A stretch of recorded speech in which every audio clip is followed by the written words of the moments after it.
Welcome into another Our Sisters Keeper episode, the Tyler Perry Sisters live unofficial after show, hosted by your good sis you love to talk TV with, and Your girl Allie Nick giving it to you when I give it to you, but always in the nick of time. oh, hey Ellie.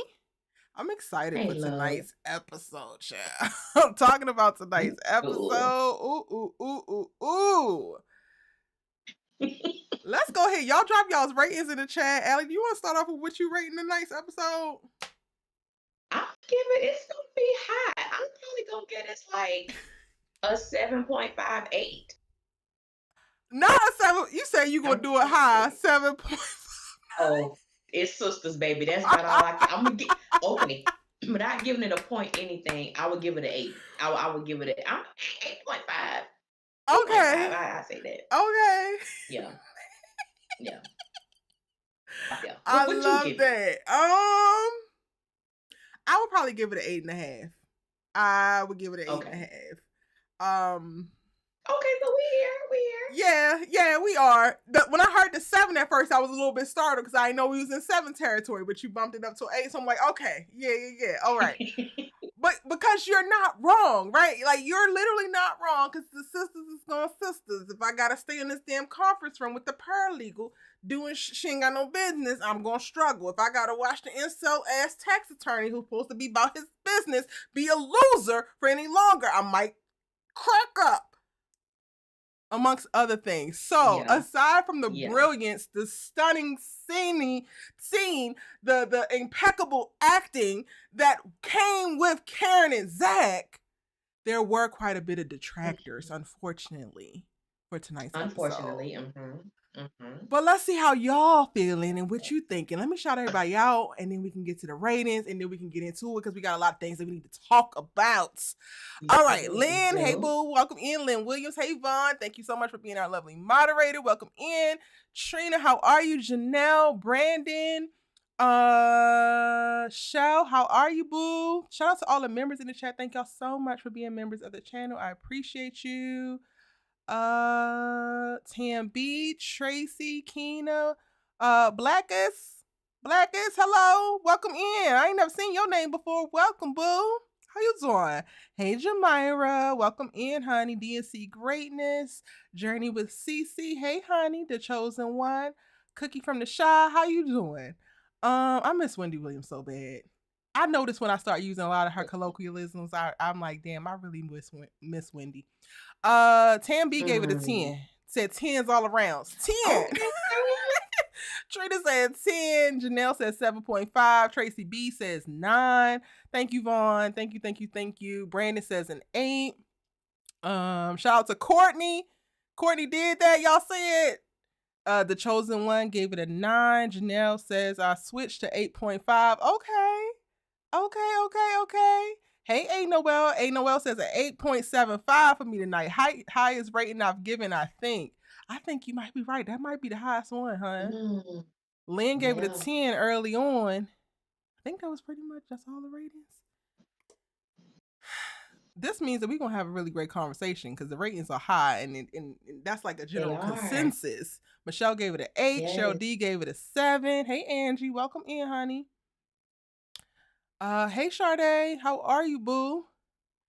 Do we start with the creme de la creme, Alley, or do we do we build Uh, up to that? baby. I feel like we're gonna be there forever, Oh, honestly. I think we're gonna be there for a minute. So I can knock I out think we're gonna be there for a all the minute. little villagers. The little yang yang, the little yang We can yang get to the yang. We can. volcano at the end, but the Mm-hmm. villages. Let's go here. Okay. Yes. So of the villages, Yes. which one you want to Yes. tackle first? Do we want to do beef, or do we just want to go ahead and say, you know what, it happened, so whatever? Yeah, I'm down with whatever. I'm down for whatever. Okay, Hayden, Yeah. that's your boy. Yeah. Ellie, I don't know how. If you still find that man sexy when they got him doing what they got him doing, baby.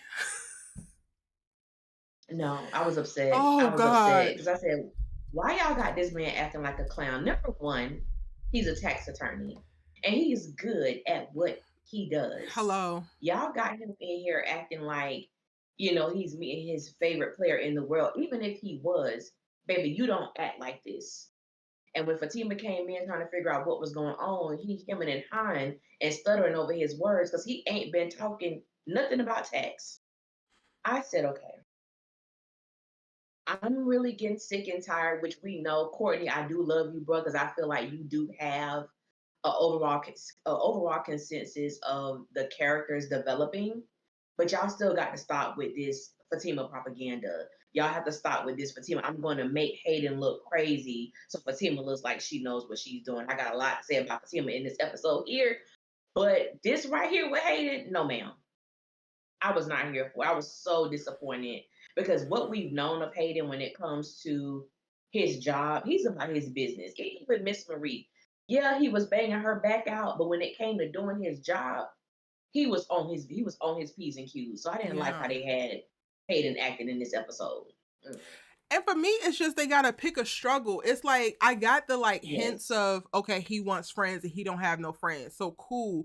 But the way they like kind of make his decisions and his dialogue so caricaturist, it's like now like y'all OD. So not only do you have Fatima at a constant state of ready to humiliate him, but he's also humiliating himself. So you're overdriving home the point, and it just makes the character that much more not believable. This is now the second player that he's running after, and I get wanting to be friends. Then why isn't he trying different tactics? If that's the case, of like truly trying to relate, truly trying to be valuable, and provide tax information, and then try to build a friendship that way, like trying to get the dude number and like, oh, maybe we can play basketball sometimes or something like that. But like to have him like a blibbering idiot is just it's not working for me. And then also when you think about the Mm-hmm. setup, and we gonna go back to the criticism that we gave early on, it's like y'all must don't have no damn writers room. Y'all all went to y'all own damn houses and said this is the general consensus. Let's go. Everybody write their own damn episode. Because when we started off, Fatima was taking a meeting with this man in the conference room. Why are we starting up picking it up with you in there by yourself with this man when you never had a meeting with him? She was supposed to. Granted, she shouldn't have had a goddamn meeting herself. But if we gonna do it, then commit to what the hell was done before.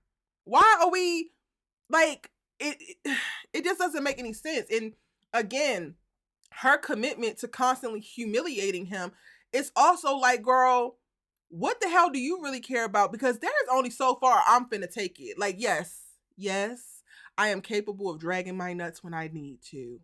But I also am capable of disassociating so hard that you would think that you don't even exist. Like I have been known to ignore because I don't when I'm in a room with them, as if they literally are not taking up space, breathing the same air as me. When are we going to see Fatima actually do something like that versus taking every single opportunity to take the low road with Hayden? It to me diminishes her character as well because it's like, girl, you don't have shit else better to do. You already fraudulently pretending to be a goddamn attorney. Won't you focus on that scam versus trying to humiliate Hayden every chance you get? Because what the hell do you get out of it? And I guess I will go to that because once it's no like I guess on somebody who tried this on you, I get that. Like, I understand that. Stop playing with me. Cool. But Hayden's also not playing with you anymore. So why are you still drawing satisfaction, attention, whatever you're getting from responding to this man every time he even breathes in this way? It gives petty. It gives low brow. It gives unintelligent. And Fatima is not supposed to be any of those damn things. But then y'all want to push this damn Fatima propaganda with the Fatima favoritism as if she's so goddamn great. A woman that's so damn great won't take every opportunity to come off her goddamn throne to shit on somebody like Hayden. When he's already a loser, he's already down. Why are we still kicking him? And I couldn't have said it better myself. And even going back to the beginning of what you stated about how they need to pick a struggle with Hayden. Truly, pick a pick a struggle with him. And the mere fact is that you're absolutely correct. Hayden doesn't have any friends. The closest thing he had to a friend, unfortunately, was Gary, and Gary don't even know who the hell Hayden is right now. So the person that he did have on his team, he doesn't have that anymore. And you can even, to me, you can sense they make him look goofy, but and also it was like a desperation there. Like, hey, you got my number, like call me. Like for real, Mm-hmm. bro, like call me, like we good, we friends, call me. And it's like, okay, what are we doing with Hayden? Even with the guy mouthing to Fatima to help him, like help me get out of this situation right now. And even though she did give Hayden his props to let the guy know that he really is good at what he does, even though he did come off thirsty, sometimes I know for me when I'm watching the show, I'm trying to find ways in which I feel they could have done better Mm-hmm. with the direction. Because even when Fatima came into the conference room and the guy was like, help me, my thing would have been like, how can Fatima redirect this meeting so that Hayden presents himself as the great tax attorney that he is? Because at the end of the day, you still want to retain those that the client's business. And walking out of a meeting with this man, this guy's gonna go elsewhere because Fatima, you really can't do anything. You can look over my contracts, but you can't retain me as a client. So I was thinking of, thinking about that part. And then, of course, we see Samara. I ain't gonna lie. I was happy to see because I'm like, girl, where you been? She looked good. She Don't looks she? good. Yes, she did. I Ooh. said, baby, where you been? Where you been, Pink? Where you been, Pink? Because I like Tamara, and I hope this wasn't her exit episode because It it really feels could be like it. taken that way. It felt like it, and It like, feels like it. just a little bit. I was a little sad 'cause I'm like, I actually like Tamara. I love the energy that Tamara brings, even though Mm-hmm. we already know Tamara was a hoe. We know by trade Tamara is a gold digger, but she did her job. Yeah. What I have, so Fatima was, what I'm saying, cop blocking, like, hey, you need to leave that alone, don't mess with it. And I understand her trying to protect the interests of this young man. I get it, like, hey, bro, because actuality, you do want to stay away from that. You Right. do. You do. But at the end of the day, let's not act like you're the one who sought out Tamara for her services and you have some nerve to try to come at her when, baby, you're the one who brought this into the sisters universe. You, Fatima, you. Hello. You the one that needed the services, and she parlayed that into a relationship. And you got upset for what? Tamara did her job. What you mad for?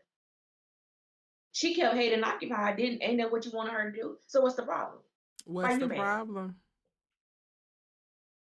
Please tell me. You lay hands on her. What is You the broke into problem? their damn house. Like, you have quite literally been an aggressor the whole entire time. What is your beef with her still? Again, refuting with y'all the propaganda that y'all are constantly shoving down our throats. Y'all want us to believe that Fatima is this awesome, amazing woman, and that she's doing all of these things of like, girl, this is beneath you. Why do you spend so much time in the damn gutter, but y'all want me to believe that her ass belong in the palace? That's what I feel. And also, Keena already talked about it in the chat, and I'm with her on this. Why the hell did Tamara apologize to Fatima? Ooh. That's what I say, Courtney. I be with you, bro, because out of all the writers, you're my favorite. You definitely are my favorite writer. But it just be y'all can't never let an episode go by without putting a little chocolate chip in there that somebody got to either apologize to Fatima, bow down to Fatima, esteem Fatima. What the hell did Tamara need to apologize to Fatima about when Fatima has walked into her house unannounced and uninvited, put hands on this woman, let her know what she gonna do and what she not gonna do, and Tamara is y'all got life messed up. Courtney, I can't vibe with you on that one, bro. I'm sorry. Wait till y'all hear my damn Like, breakdown, because I went in. I went in oh about Lord, the Fatima-ness of it all this I'm ready. episode. I went in. I'm ready for it. I'm sick of it, I'm Annie, ready. honestly. And I'm ready. I give a couple takes because they gave us some things to work with. This episode, if it didn't do nothing else, it showed me that Fatima is not bigger than the program. No. Catch it. No. She is not this damn show. Nowhere near the best part about it. Not in my eyes. Nope. No matter how much of this Fatima propaganda y'all try to push, she is not bigger than the program. She's quite literally the most uninteresting thing at the very end before the credits. Hello. Baby. Anything else you want to add about Fatima? What about to prove? Oh, what you about to say? Go for it. Go for it to prove. Oh, I was just gonna say, and to prove she's not bigger than the program. In walks Andy. What are you doing? Why are you here so late? No, first Fatima starts off by saying that, Zach isn't opening up to her and how Zach didn't like this. Okay, this another issue. I know the people gonna come for me, us, our sister's keeper, but I don't And give a I'm damn. standing right here. Bring your ass. You want to come? Baby, Make sure you bring your baddest out. Make sure you bring your baddest if you finna come. Ellie, please, go for it. I'm right here. When Fatima was confiding in Andy that Zach is not opening up to her, he's closed off, but he doesn't like when she's closed off to him. I said, I know damn well you are not comparing Zach grieving the loss of his daughter to anything that you have been closed off to him about. I'm drawing the blank. Where's the comparison? What are you comparing? I need an example because how are we here? Y'all gonna get the full breadth Somebody, of it please. in my breakdown, but I'll give you the I'm sparklings right ready. now. Let's go. He was wrong then, the same way your ass is wrong now. The f are we talking about? What are we talking about? When I was trying to process my time, Zach didn't want to give me time. He was wrong, ho! You deserve time to process as an individual. He deserved time to process as an individual. What's not clicking, Steven? Y'all taking this team to the head. These are two separate individuals with two separate lives, with two separate brains, with two separate hearts. Functioning, yes, in a unit of a relationship, but still individuals. You don't owe your partner every single bit of your goddamn life before you even have clarity on what you thinking, what you feeling, what you want to do goddamn next. What the hell? The fact that she opened her face to say that, Allie, I said, oh, we going back to hell with y'all asses because not you now justifying the bullshit that Zach did to you before, and now you're going to do it back to him instead of y'all moving forward and growing, and this is y'all's king? This is y'all's holy grail of a damn relationship? This is what y'all love so goddamn much? Zatima is everything. Zatima is toxic as hell, and they won't stop giving us damn reasons to believe that. While also pushing that goofy ass propaganda. We see right through it. We ain't stupid. Honey. When Andy becomes the voice of reason, there's a problem. Okay. When Andy was like Fatima, where he's grieving. And this is another thing when I say I try to figure out what could they have done in that moment to make it better, in my opinion. To me, this was the perfect time. Not that Fatima owes anyone her business about her abortion, but it's something that she can relate to. Andy, when I was, previously engaged, I had an abortion, so I do understand experiencing some type of loss, not to the degree that Karen did. And maybe if I shared that with Zach, maybe that would make him feel more comfortable with opening up. I don't want him to be closed off to, like, it's so many things that we miss when it comes to, I believe, Fatima, like really just opening up emotionally, where it's kind of hard when you desire someone to open. I'm not saying she's wrong for wanting him to, but to turn this and try to internalize it and make it about you, that is you, when this man is going through something. You know what he's going through. You were there with him. And so the fact that even in this situation, it has not prompted you to open up that part of, I guess, whatever you feel you should keep hidden or close to the chest, let him have his moment. Like, let him go through that, as you stated. When you needed time to process and Zach was trying to rush you, no, whatever time you needed, he should have allowed you that time in that space. Now that he's going through this, allow him that time in that space. It's not, no, well, you did this to me, now this is my turn to get back at you. Like, that's not, especially with a situation like this, that's just not where I feel they should be. And but my favorite parts, oh, Andy came in and did something. It was just one little word. I never realized how powerful the word actually could be, baby, until Andy uttered it out of her mouth on tonight's episode. So what are Lord. you doing? Oh, I'm just looking over some contracts for the clients of my players. Oh, I thought it was only one. Oh, well, yeah, he didn't want me to look up. Andy was like, Andy said a whole lot without saying a whole lot. Oh, well, I guess it's good practice for when you actually pass the bar. Hello. Hello. But real quick, before we even go there, Ellie, before we go there, right? Okay. I want to go back to her potentially telling Zach about the abortion or the miscarriage. I'm sorry. That would also be her making it about her. And that's the tea of this whole thing. This ain't about you, right? Like, That's true. this is not about you at all. It's not about how great you are at coming to put out Zach's fires. It's not about how great you are in bed. It's not about how perfect you are supposed to be for Zach.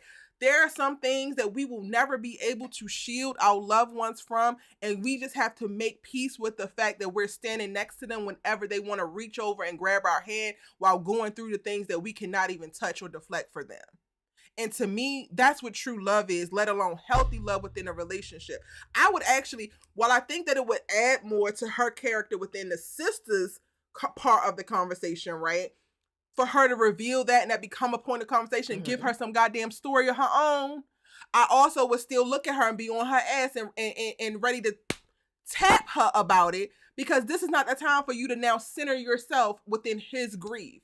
And I think that that's the part that kind of like pisses me off the most, because you don't get to harp on your discomfort in somebody else's pain. Like, you can have your feelings, but don't project that onto them and kind of put them in a position where they have to do something about it when they're fighting for their life to do something about the actual grief. Now you just adding baggage. So yeah, Fatima, it's not about you. Again, you ain't bigger than the program. But to your point, that actually hit harder than crack in the 80s.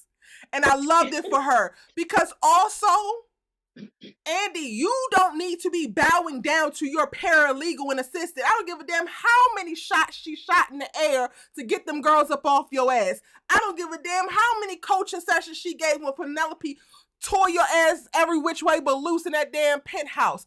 I don't give a good goddamn how many duffel bags she carried on missions with your goofy ass. She is still your damn employee. And she's doing some that could get all of y'all in some damn trouble if the damn boards come up and through here and see what's actually happening. And that's the thing that I struggle with in watching Fatima and Andy's relationship or the friendship grow, because they never created a part of their story to like, what does it look like negotiating friendship in the workplace? What does it look like befriending my subordinate? Andy just got to tuck tail and bow down to the big badass Fatima, regardless of the many things that she does have over her. No, that's not how this works. So as Andy should, took her ass in that conference room. Well, maybe this will work out for you when you actually pass the bar. Last time I seen, I was advocating for the teacher to lose his damn job when you failed the test. Maybe I got my mind right. I'm finna be dating a doctor. Let me stop being stuck on stupid. Let me go ahead.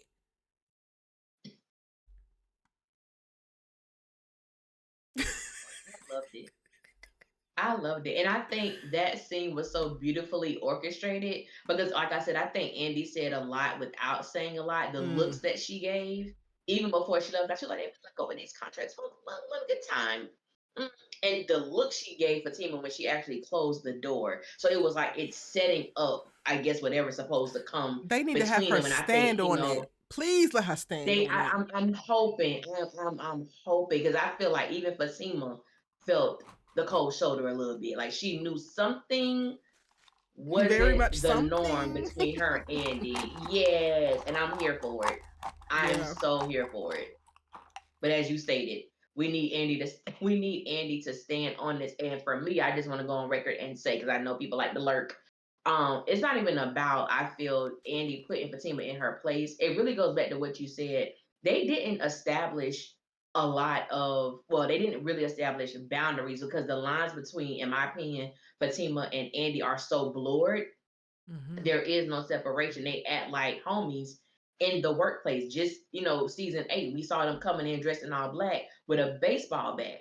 now you want to add, now you want to change the dynamics a little bit. And it's like, no, y'all should have been had this established a while ago. But since we're here, we need Andy to stand on business and not to get tripped up. Because at the end of the day, you're just not an associate anymore. You are a managing partner. And I'm gonna need Andy to act like it. Yep. I'm gonna need her to act like it. But I loved it. This is not the Fatima show. Mm-hmm. No. Speaking of Andy, she didn't call the damn doctor back. Or did the doctor call her? He called her. But she took the coffee date later on this week and turned it into drinks tonight. Y'all see why last week I was hesitant to give Andy some props. We was talking about, yes, we gonna see if Andy really done turned the page. But baby, like I said, when penis calls, Andy, she gonna always answer the phone. Baby, she gonna always answer that phone. She gonna answer that phone. Quick, fast, in a damn hurry. Baby, how you turn this coffee meeting into drinks at night? I said, oh, that's where we are. Okay. But we turning over a new leaf. We're releasing. We're focusing on ourselves. When the focusing gonna start? I don't know. That's what I want to know. When the time with oneself gonna start? Baby. Andy, I feel you consistently lose the plot, baby. You come up with the plot and then lose it every time. Every time. And she don't waste no time, bro. You literally just talk. You literally left Robert a message 4 hours ago. 4 hours ago. Now you about to get with this doctor, and I don't know about Dr. Vaughn, because Dr. Vaughn appears to be a good dude. Mm-hmm. But like I said this in my review, what the hell did Andy do that she is consistently and constantly on your mind? She ain't do much. When you saw her, she was in her pajamas. Not that Andy wasn't cute, but she was in her pajamas and she was going through distress because of her friend. What the hell happened that she's just so engraved in your thoughts? I need to know that. Maybe if they would have had his language be something different, I wouldn't feel this way. But Dr. Vaughn, I might need you to run, sir. Ooh. I don't know if this is the life for you. I don't know if this is the situation for you. Because I don't know if this is the woman for you. Andy scares me when I see a good man on the horizon. I don't know. I don't feel we fear you're in danger, sir. You in danger, bro. You in danger, girl. I don't know. They took his damn beard so clearly, Ellie. They took his beard from him. I'm still struggling with that. Reginald, girl, I'm stuck on these names tonight. Reginald and the old dude at the bar name was Frank. Who the hell are y'all cooking these? Girl, I said sound too close to Frank Gatson. Now my ass back in Empire. Nope, get me out of here. Or Frank Gathers. I'm sorry, his name is Gatson. I said it sounds too much like Frank Gathers. Frida Gat's daddy. Nope. Do not cross. Do not collect $200, Sabrina. Take your cute ass home, please. Okay. But yeah, that name got me. I Lord. said, we gonna see, bro. We gonna see. I don't know how I feel about Dr. Vaughn. Some parts of me wants Andy to be happy, settled into a relationship. Mm-hmm. But I think the longer that we go, not really clear of what Andy's goal is in reference to romance, the more I'm like, no, don't give her another good man. Well, is it another? Jordan was a good man for all intents and purposes. He was a good man. Crazy ass sister, but he was a good man. I'm like, don't give her another good man if she don't know what the hell she's going to do with him or what she wants to do with him, right? Like, we have yet to hear, does she want to get married? Does she want to have kids? Do she feel like she would like a partner to support her through certain times? Or do she just want to keep scratching these sexual ass itches that she has? Because that's all y'all ever give us. Like, y'all give sex pot ass Andy all damn day, which is fine. It's no shade. It's no tea. If that's what she wants, cool. But why consistently throw people who want monogamous relationships at a woman who doesn't actually want to operate or seeks to become better to be the best in a monogamous relationship? That feels very much so redundant. It's almost like all of these men should be pursuing Sabrina.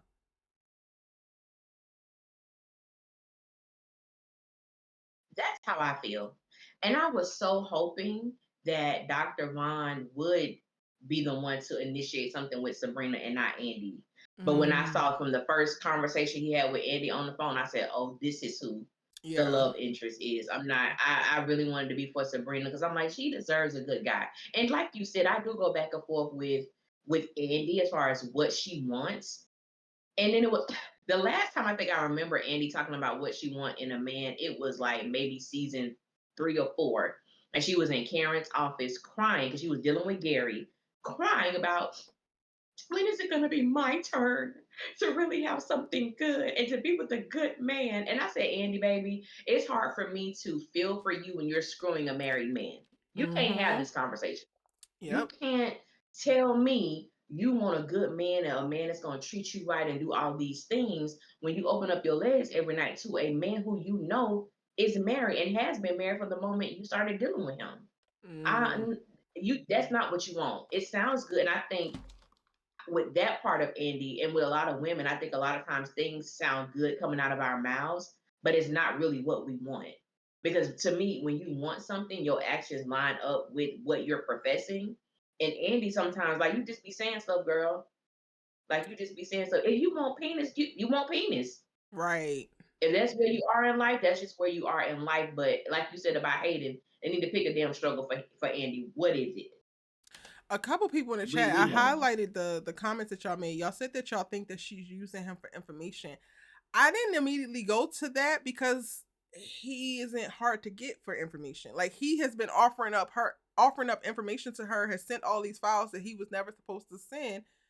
So I guess what I'm struggling with is, like, she don't even have to do this. It doesn't feel like, oh, she's only going to drinks with him because she wants to get more information, because he's not really holding back that from her.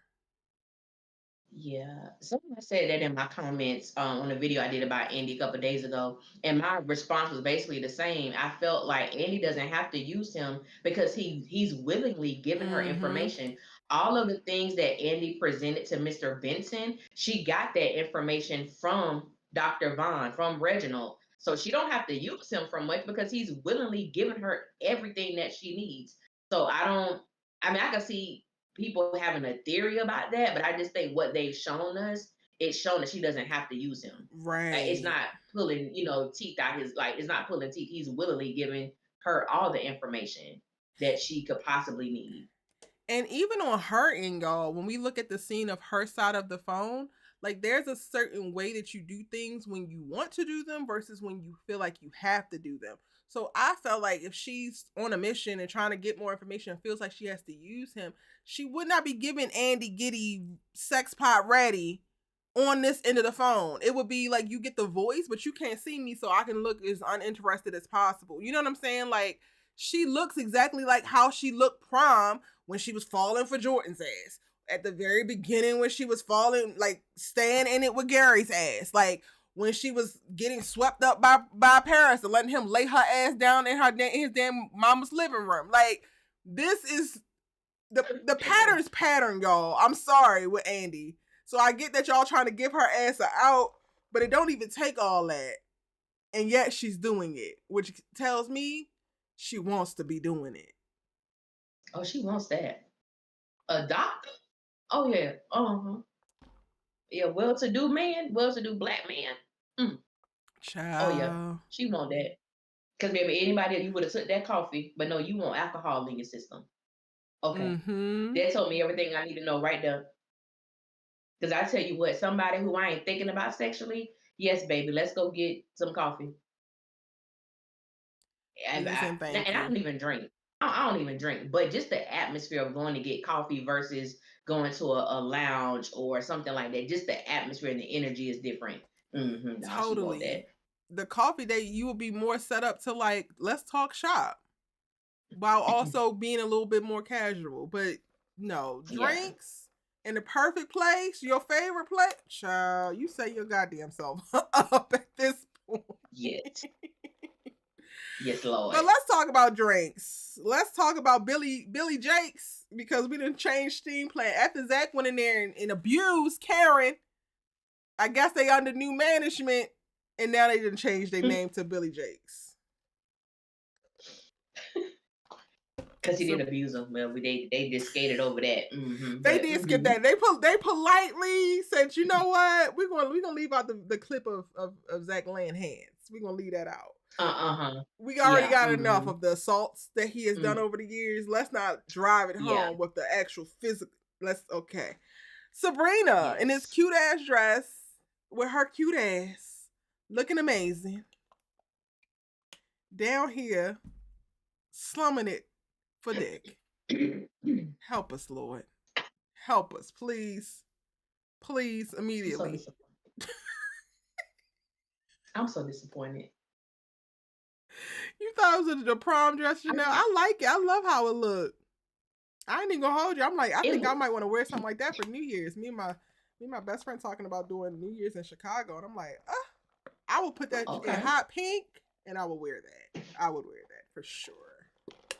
Anywho, Sabrina, you're disappointed. I was disappointed in the selection of men. In the selection of men. but I love the fact that Sabrina, as far as what she had on, she seemed very comfortable in her skin. And I did like that. I like that about it. She looked very, like she may be a little uncomfortable, but still had a sense of confidence about herself. And she loved the way that she looked. I personally like the first dress that she tried on that Maurice brought over, but the lace one, but that one seemed like it was more in her normal style. That looked cute too, but it was like it was something that I would have expected that she had already. Correct. And he was trying to push her. Like, okay, that's what she coming out the box a little bit. So I'm like, I did like even with that, she still had a sense of confidence about herself. Now the men, y'all tried it. Y'all tried it with these men. I'm just going. Did they try it, Ellie? Did they try it, or is the dating pool actually full of piss and shit? Let me just say, now the guy who supposedly had the stank breath, I like him. He's a great actor. He played on The First Wives Club with Jill Scott. He played her fiance. I was wondering where I seen him from. The Jamaican. When I saw him, the Jamaican, yes. Child. Yes. So when I saw him, I'm like, oh, that's probably gonna be the one that she connects with. No, he had the stank breath. I said, okay. They ruined it. He is fine. He is fine. Oh boy, what you call the guy? Oh boy, the damn job. Apparently, the basketball player. He was on Jazzy's little web series. He was on, and baby, that man he's sexy to me. His little chocolate self. Ellie, but he raggedy as hell. He can't stop playing raggedy Negroes. He can't stop playing raggedy Negroes. He was on Jazzy's show. I think it was only like 6 episodes. That's on BT Plus if y'all haven't checked it out. But that's where I'm like, damn, y'all really be recycling people. But yeah, he recycled. And just a little plug for Jazz show. Jasmine is a really good actress. That show is really good. I know a lot of people slept on it. Yeah, and then watch it. I actually really like even the dramatic aspect of her because she had her other character in there too. She was playing two roles. But I'm like, I think Jasmine is like a hidden gem. She just needs some polishing, but I think she's really good. But yeah, back to these men. I was like, okay, Sabrina, dude got the stank breath. Even Paige over there, working the room very well. Paige looks so good. I said, wait a minute. Wait a minute now. Do we need to be adding Paige into the roster like Maurice is? Like, do we need to make her a for real mainstay? Because this is working for me. Paige and Maurice are working for me. Yeah. We do. We need to put her in rotation. She's a great addition. Yeah. And this is what I call like the way that she's been able to shift her, like she needs to be added. If only we can get this type of character development across all the damn characters. Lord have mercy. Because the journey with Paige alone is just like, oh, so y'all do get it. You just decide who gonna get it and who not. That's what it is. You decide who's gonna get it and who not. But yeah, it was just like I really wish we would have been able to even hear some of the conversation. They decided to play the music over. We didn't get a chance to hear anything. So everything to me was kind of based on maybe their appearance that Maurice didn't like. Because I'm like, what was being said? How was she able to flirt? Well, I don't know. So I felt to me that kind of took some of the, I guess, excitement away from me as far as a viewer. Okay. And then the person that Keelan already said it, but when Paige was like, "You do not take these men home. They could be a clingy person. They could be a Uh-huh. stalker, baby." When Maurice called her John Bonet, Allie! I said, I was like, I don't know if we're supposed to be laughing at this, but it sent me to the moon, Allie. I was beside myself. I said, "That's how Maurice, I why felt." would you say that? I said, "Now, Lord, forgive me, because I don't think I'm supposed to be laughing." But the way he said it was so funny. I Oh, it said, was "No, not so John Bonet, funny. I said, why not would John he? Bonet." You would have thought I was Meg the Stallion. Why would he? Literally, and I mentioned that also in my review. I don't say it again because I'm like, I don't know if we're allowed to be laughing at this, but this was so funny. It was. It was. I said, "Baby, why? Why did we allow Maurice to say that?" Oh, I felt so. I had a tug of war going on, But and it it was was like it such was a a lot of real comedic moment. moments. They were just and so Yeah. perfectly timed. Like they Yes. add just such a great element, and I just would love if they lean in. Like y'all got Paige and Maurice here to bring the real funny, the laugh out loud funny, because it was laugh out loud funny. You don't need these sisters to do that. Like let's lock in. Let's lock in with the sisters and get to the drama and let them be the funny. Please and thank you. Yes. Cause what the Yes. hell? Yes. Yeah. And then the man who captures her attention, as Keena said, is the AARP dude. Okay, so I Allie, you said, remember all their backstories very, very well. mhm. Do Sabrina know her damn daddy?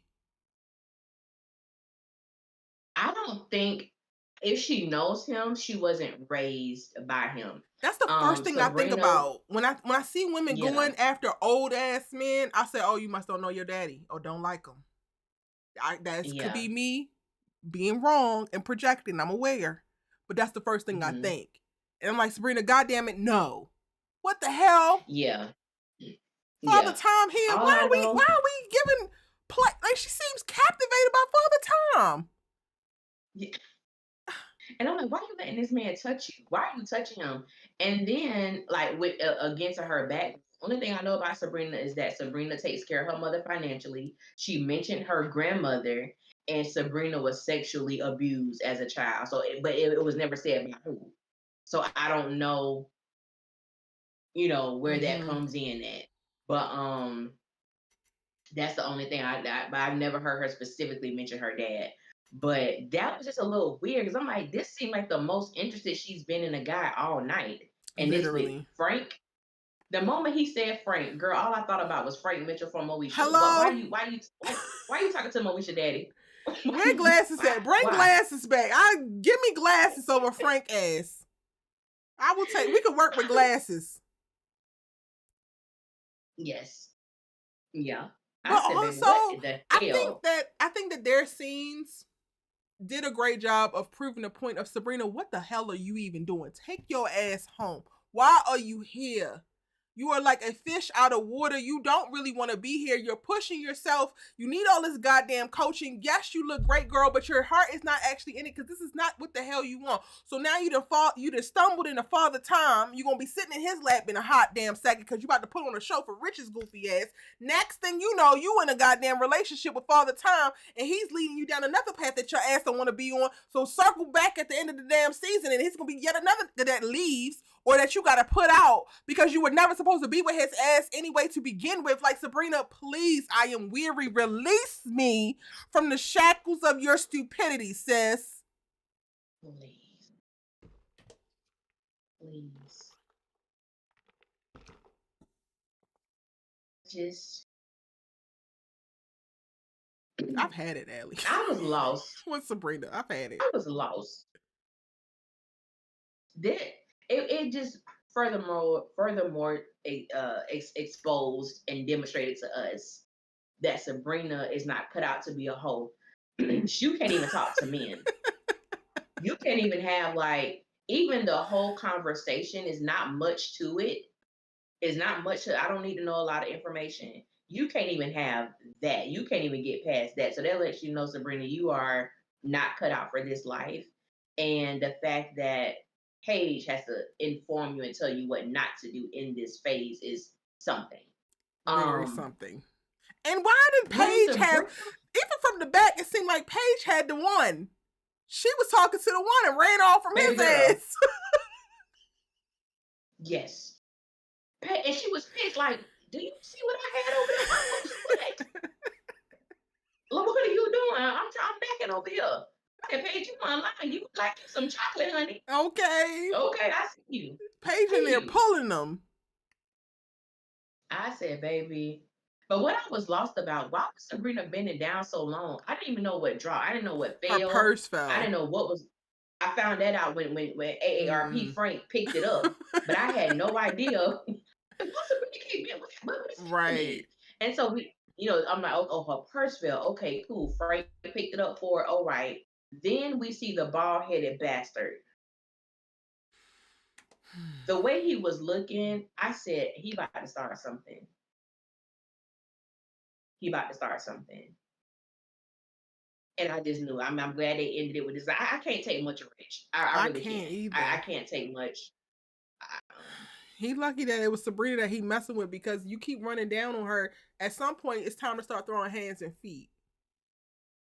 And violence is not the answer until it damn is. And yes, I lay hands on niggas. Yeah. I'm weary. Because at that you staring point, off in the distance. You're harassing me. Hello? She owes you nothing. You just slid out of Penelope 62 seconds ago. Take your bald-headed ass home. What the hell are you even out here doing on the scene? Why are you outside, Richard? Ain't else out here for you but some STDs. You want to make sure you scoop them up too? What are you talking about? Why are you here, nigga? I'm so sick of Rich's ass. At this point, put me in, coach. I got Sabrina. Let me whip his bald-headed ass real quick. Yes. And why is Frank dressed better than him? What the hell did Rich have on? I said, baby, and this is the thing, women. And I'm gonna say this. Now we could be chilling around the house in our sweats and stuff like that, some little rinky-dink little thing we done put together. But when you go out, I'm gonna say majority of women, you take pride in how you look when you're going to certain establishments. You get done up, you look nice. When I see a man, when you go to certain places, and for me, when I see a man who I could tell you didn't put little to no effort in your appearance, I won't be rude to you, but get the hell out of my face. Even if you have a different type of vibe, even if you have a different type of the way that you dress, I get that. But when I know you ain't putting no effort, and that's what Rich looks like. No effort. You just came in this, what the hell Ellie, do you have he on? thinks he's God's gift to women, a well-to-do Negro who owns his own business, got a little bit of money, and a bald-ass head and a beard, so he don't feel like he got to do much of nothing. His skin is clear. He good. Good and ready to go to damn hell, you ask me. That's honestly what it is. It tracks. Rich is giving stalker vibes. How did he know she was there? I feel like he's not necessarily stalking her. I'm not there yet, but it could be. I won't put nothing past the bald-headed demon. I won't put nothing past him. I feel like he's out trying to club and do what niggas do. But you crying, baby, please take me back. Penelope didn't mean anything, even though I slid in her 62 seconds after you said we were done. But you out here now. You outside and was left. First of all, you left the goddamn boombox down at the bank being dumb. And you want her to believe you want her back. You done changed. You so sorry. And your ass is outside. You ain't that damn sorry. You ain't that damn remorseful. You don't have no damn shame or regret, you ask me, because you here trying to find something else to slide up in. With your hoe ass. Oh, Rich is disgusting. He is. Ugh. He is. Rich is dusty with a PPP loan, please. Exactly. Ain't no way. Can't wait for that stupid ass juice bar to go under. Ugh.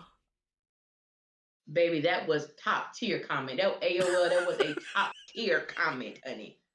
Yes. Oh, It is never every going to be time I think you. I about need that juice Rich to bar, release her. Stop. yes, I just every time I think about that juice bar, I just think about Sabrina paying for everybody juice smoothie. I mean, not everybody I juice. can't. The next hoe that was trying to get The his chick, number. can't ever. Ugh. I can't ever erase that from my memory. I can't. I haven't seen it, Regia. I haven't seen the trailer, so yes, please send it if you haven't already. Yes, please send it, please. Child. And thank you. Yes, thank you so much, Buki. That's it, Ellie. Is that it? What are all the damn villagers? Oh no. Well, Danny's kind of tied into the main. Yeah. Well, we can Yeah, go. Danny's tied into it. You want to talk about Danny? Yeah, let's talk about Danny. Because for the first time in a long time, this was the first time. I actually feel like you are her friend. Look at God. I want to pray, shout, run down the damn middle of the aisle. Ain't God good all the time? Ain't he? Child, that is nothing but the work of God to get Daniela King to show up as a true friend to Karen Mott. So you hoes do know what it looks like to be a real friend. It only took you 9 seasons, a few traumatic events, and a shit ton of jealousy that you still ain't unpacked to deal with it. Oh, okay. Okay. Yeah. Kudos, Daniela King. This is how you friend. From now on, this is how you friend. This is how you friend. I said, baby, Danny in this episode let me know a lot about Courtney. I said, Courtney, you read the Bible. Courtney reads the Bible. Courtney reads the Bible. Even though she didn't wash Karen's feet. That's one of the most significant things you can do. Yep. Is washing the feet of someone that you love. And Jesus washed the feet of his disciples. So when I saw Danny bend down and take off Karen like the bedroom shoes and her socks, I said, this is friendship. This is sisterhood. When you're talking about someone who ain't bathed in probably a few days and you know they're probably a little rank, and you bend down and you take off their foot attire, oh, just the compassion that Danny had, the patience that she had. This was the first time, if I was going to say in a long time, if not ever, that I think that Danny truly exemplified what I have always wanted her to exemplify when it comes to the treatment of her friends. And honestly, I'm grateful that it was displayed with Karen, especially what she's going through now. And I just love how even though Danny and Andy arrived at the same time, when Andy left for her penis/drink appointment, how Danny stayed. Because her thing is, oh, you gonna eat, I want her to eat this food I'm watching. And not only that, like, I want you to feel better. Come on, baby, we gon' like, I just love the whole thing. Yep. How Danny was presented in this episode. And I'm like, please give us more. Yeah. Please. Yeah. Please give us more. There is something there. There's a soul there. Yeah. Who'da thunk? Yeah. Yeah.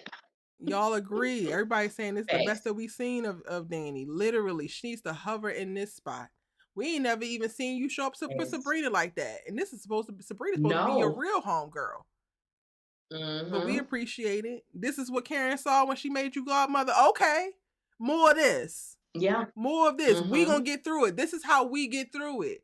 Because all that jaw jacking that y'all asses have been doing, talking about some we gonna get through it, and all you got is a couple pats on the damn back. No, get in the field, ho. Take a shoe off. Help me into the damn shower. Absolutely. Diva, not too much now. Diva Savage, not too much. Danny is a true friend that's up for debate still. She did a true friend act. But not does one true friend act make a friend, honey. Come on now. We hope that she walk into being a true friend. We hope that she's released all the damn jealousy that she has for this woman. Baby steps. Yes.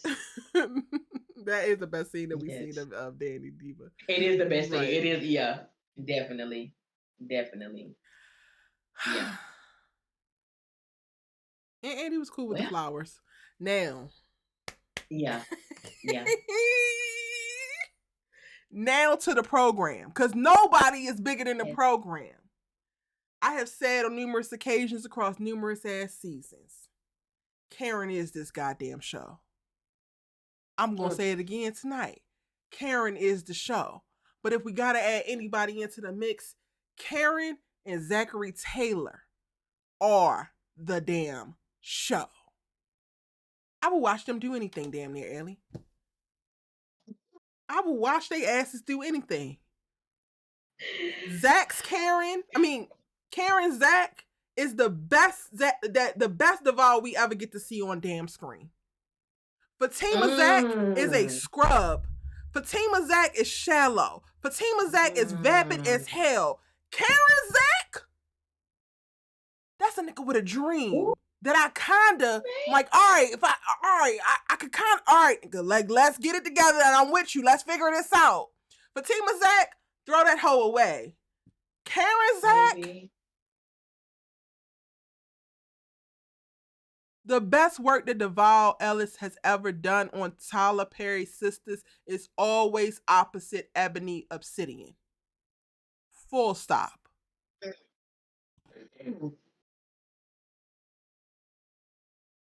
You know, I'm thinking about the commercial where it says some people are born with it. What is it? Some people are born with it. It's some is Maybelline. Yeah, maybe it's Maybelline. Baby, Devale and Ebony are born with it. Even on Tough Love, they were playing completely different characters, but they had a scene together. Remember, he was making the prison meal. Mm-hmm. Even their dynamic then, they were not romantically linked in this show. Some people just got it.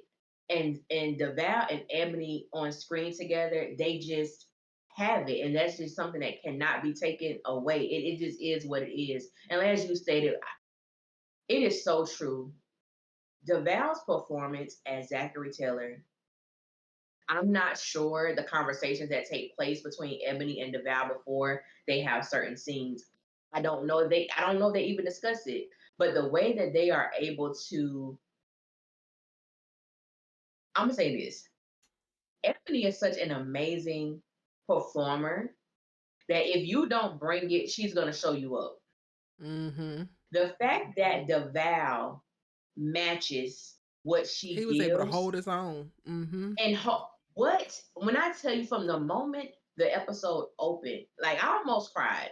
Yeah, I didn't cry.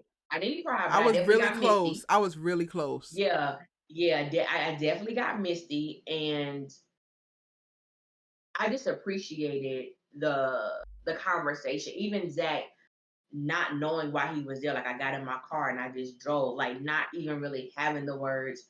Her not really having the words, or she kept asking him, like, well, why are you here? Because she's still in the place that she's in, like. And then he was like, well, I don't know. She was like, you don't know, like, what, like, I don't know either. I can't tell you either. Like, I'm just confused, as you are. So to see how the conversation started and where they ended up, it was such a beautiful journey through words, through acknowledgement, through just a sincere and genuine love. And I even appreciated the fact of, I'm going to say Devale, I appreciated the fact of Zach, telling Karen that basically, I know I wasn't the best in a relationship, but because of you, I grew up. And I think the conversation, I really hope that it deads a lot of the chit chat that be on Twitter, that be across social media, that wants to paint Karen in a certain light. Mm-hmm. And excuse a lot of the things that Zach has done. That these were people who were in a relationship off and on for 3.5 years, but had true and genuine love for each other. That they just were not each other's person. But they fell in love. They tried to make it work. They still had toxic traits about themselves. And it's interesting because when I see people comments, I'm like, a lot of y'all in the same situations. Ooh. You're in the same situation as Zach and Karen that they were in, yet and still you have such this menacing disgust and disdain for Karen. I don't understand that. But Allie, actually, it tracks, Bookie. That part tracks because Yeah, how it many do. people are out here projecting the hate that they feel internally to everybody else? You hate Karen because you hate Yeah, yourself. We done that's figured it facts. out. That's fact. Oh, okay. Yeah. And hell, maybe I'm gonna go on to the other side of it. I love Karen because I love my damn self in all the dumb I did, Facts. and all the dumb men I loved. Absolutely. That's the tea there. Absolutely. That is the tea. When you can look back and say how far we have come, Mm-hmm. what we did, and how I'm grateful we're not there anymore. I'm grateful for that. And it's like, certain things that Zach was saying when he told her that, regardless of where his life takes him, he'll always have love for her. And even their embrace, everything was just I appreciated it. Even him, when he asked the whole Fave, I about broke Oh down. I about yeah, that about got me yeah, there. yeah, Oh, yeah. I said, Lord, I don't want to cry, but baby, I don't want to cry. But I just felt everything. They just gave so much. They They did. gave so much, They really and I did. appreciated it. I appreciate everything that was given. To Um, your call out of the him saying that he's always going to have love for her, and I genuinely believe it. I also believe that the love that Zach has for Karen is probably the truest love that he has ever known. Has ever mm, known. Still, presently, while being currently in love, I believe that his love of Karen is the truest love that he has ever known. And I didn't even until you said it in that moment in this moment, Ellie, I didn't even track because what popped up for me was like, yeah, it doesn't matter what happens and where you go, that love will be mhm. there. And I immediately went when you were bringing that scene back up, I immediately went to my situation. I'm like, damn, my ass was on a damn plane. Like, wait a minute. Mhm. 3,000 miles Yeah. away because it's that Yeah. real. Because it's just, it is. At this point, it's It not is. the love, it's not this mythical idea. It's not this uh uh hefty projection that we like to make it. Like I feel like we try to make love all of these things that it actually is not, and it takes so much for us to pare down and get to the essence of what it actually is. And that's where we're at now with Zach and Karen. They're at a place where the real love, this is it. It is not a performance, Yeah. it is not a projection, it is not some overly caricaturized dramatic ass personification of something else. Now I think he truly knows what love is, and the love that he has for Karen is truly the truest love that he's ever experienced. Because to a certain extent, in the situation that he's in right now, the relationship that he's in with Fatima, is still very much so a performance. It's still very much so led with so much ego. Mhm. The amount of humility that he had to cultivate to come there while holding certain shame, while holding certain guilt. They didn't speak to every single thing that they have gone through within their interactions, whether inside the relationship or outside the relationship.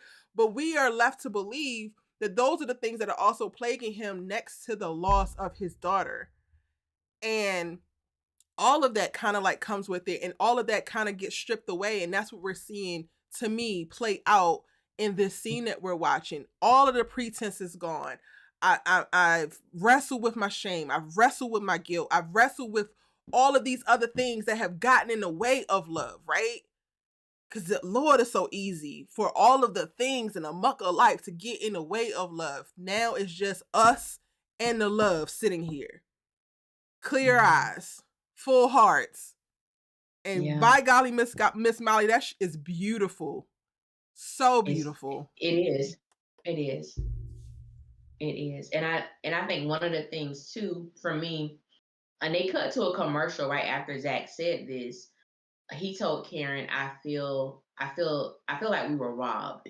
Mm. Like robbed of a life together, not as a couple, but robbed of raising a child together, robbed of, forming and developing this life, robbed of a living, thriving connection always will be connected, but like a thriving connection, I feel like we were robbed of those things. And I think one of the things too is when you come to terms, like what you said, I think is so amazing because out of the people that I've been with, I would say there are two guys who I genuinely, there is no romantic, no nothing, sexually nothing, that I genuinely love and who I will always love and will be there for them, whomever I am with, whoever my husband is, he would definitely, or he will understand that these are people that they ain't going nowhere, but you ain't have nothing to worry about. To me, that is such a pure love because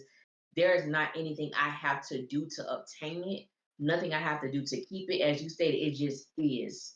Yep. And I think that is such a beautiful place to land because to me, with Zach and Fatima's relationship, I'm not discrediting the fact that they are engaged and all this stuff like that. However, as you stated, it is performative in a lot of ways. It's As a almost lot like of a tit for people's tat. love is initially. Like, Yes. that Yeah. is just what it is, Yeah. right? Yeah. Yeah. Yeah. Like no shade. Like, definitely no shade. But it's just one of those things to where I ain't gonna hold y'all. I'm gonna be straight up. If Aaron wasn't, and I never thought I'd say this, 'cause I never go Zach with Karen. But if Aaron wasn't there, I probably wouldn't be mad. I love that you got here, friend. I love that, Allie. You do not know how much joy I am feeling right now. The way that Allie has never seen it for Zach's ass ever.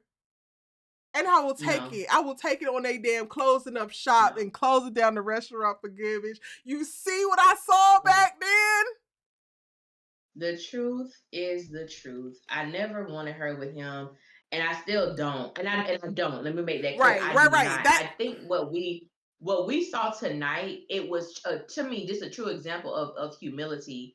No, what he could have I'm not been. used to seeing Zach in this way. Honestly, what we saw tonight is what Zach could have and should have been a long time ago. Yeah. Yeah. Yeah. Yeah. Broken but still bold. Broken but still beautiful. Broken but still together enough to be the bridge that Karen needs to move through her damn grief and not get stuck. Like, this is what makes me so frustrated with these niggas sometimes.